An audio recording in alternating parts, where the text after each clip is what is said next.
জীবনের লক্ষ্য উদ্দেশ্য থাকবে এটা যে আল্লাহর জীবন, এই জীবন তো আল্লাহর, আল্লাহ দিছে না, আল্লাহর জীবন আল্লাহর জন্য ব্যয় করতে হবে।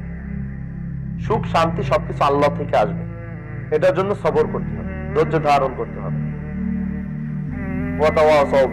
যারা সবর করবে, ধৈর্য ধারণ করবে, তারা সফল হবে। বুঝছো না?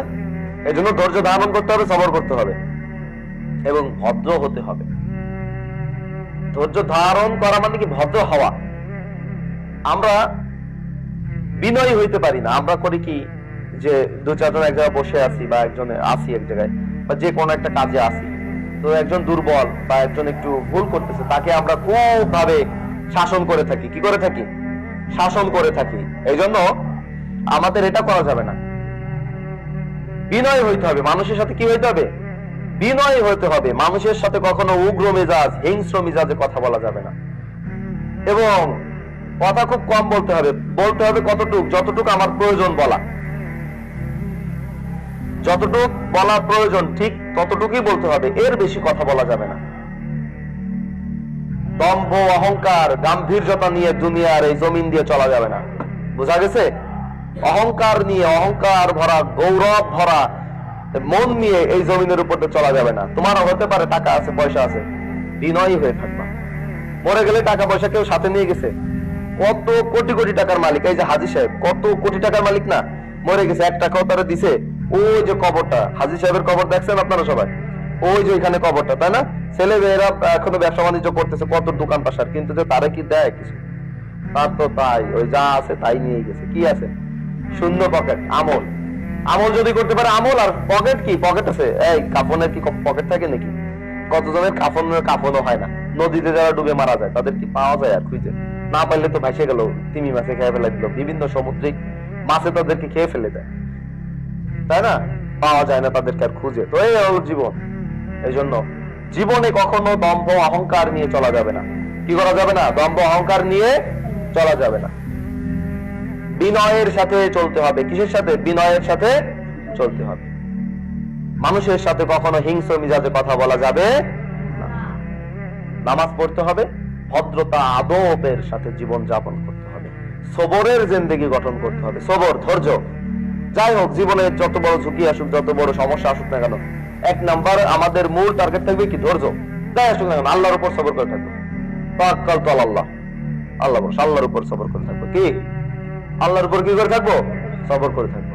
হাসবি আল্লাহু ওয়া নি'মাল ওয়াকিল, নি'মাল মাওলাহু ওয়া নি'মান নাসির। আল্লাহ তাআলা কি আমার অভিভাবক, তিনি আমার জন্য সব, আমার আর কিসের ভয়?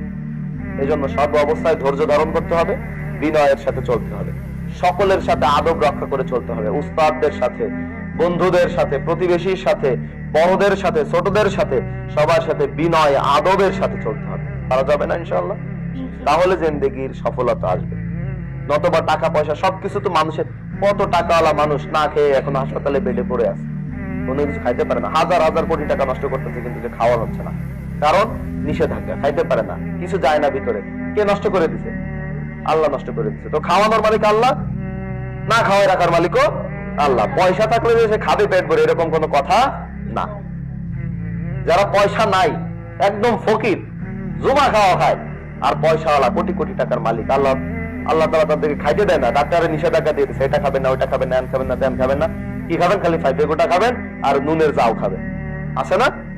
আর ওই যে তোমার রাস্তার ফকির ভিক্ষা করে বেড়ায়, এই 2টা রুটি দিছে তাও খায়।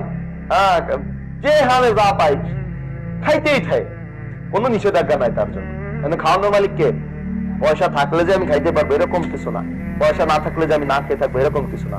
আল্লাহু খায়রুর রাযিকিন, আল্লাহ তাআলা উত্তম রিজিক দাতা। তিনি আমাদেরকে যেটা রিজিক রাখছেন সেটা আমাদের খাইতেই হবে, কেউ ঠেকাইতে পারবে না। যেটা রিজিক রাখে নাই সেটা আমরা কখনো খাইতে পারবো না, কেউ খাওয়াইতে পারবে না। পারবে কেউ খাওয়াইতে? এই জন্য দম্ভ অহংকার নিয়ে, গাম্ভীর্যতার সাথে, তারপরে কি অভদ্রতার সাথে জিন্দেগি যাপন করা যাবে না। জিন্দেগি যাপন করতে হবে ভদ্রতার সাথে, বিনয়ের সাথে, একদম নমনীয়তার সাথে, একদম ছোটর সাথে। মানে একদম ছোট হয়ে যাবো আমি, আমি কেমন কিছু না, আমি কোনো বড়ই না, কোনো বড়ই না। মানুষ আবার কিসের বড়? বড় তো আল্লাহ। মানুষ কোনো বড় ভিতরে পড়ে নাকি? মানুষকে যদি সারা পৃথিবীর রাজত্ব দেওয়া হয় তাও মানুষের গর্ব করার কিছু নাই, আর যদি সারা পৃথিবীর ফকিরও বানায় দেওয়া হয় তাও মানুষের কষ্টের কিছু নাই। কারণ আল্লাহ তাআলা কোরআনে বলতেছেন যে তোমাদেরকে যদি দুনিয়ার রাজত্ব দেওয়া হয়, বাদশাহী দেওয়া হয়, তাও তোমরা অহংকার করো না, এবং তোমাদের হাত থেকে যা নিয়ে যাওয়া হয়েছে, যা তোমাদের থেকে ছিনাই নেওয়া হয়েছে, এটার জন্য দুঃখ করো না। কারণ এই দুনিয়ার সবকিছু পেয়ে গেলেও তোমার গর্ব করার কিছু নাই, সবকিছু হারাইলেও তোমার কষ্ট পাওয়ার কিছু নাই। হ্যাঁ, এবং দম্ভ অহংকারকারী কে আল্লাহ তাআলা কি করেন না, পছন্দ করেন না। কারণ এই দুনিয়ার কোনো মূল্য আল্লাহর কাছে নাই। মশার ডানার সমান দুনিয়ার মূল্য। কিসের সমান?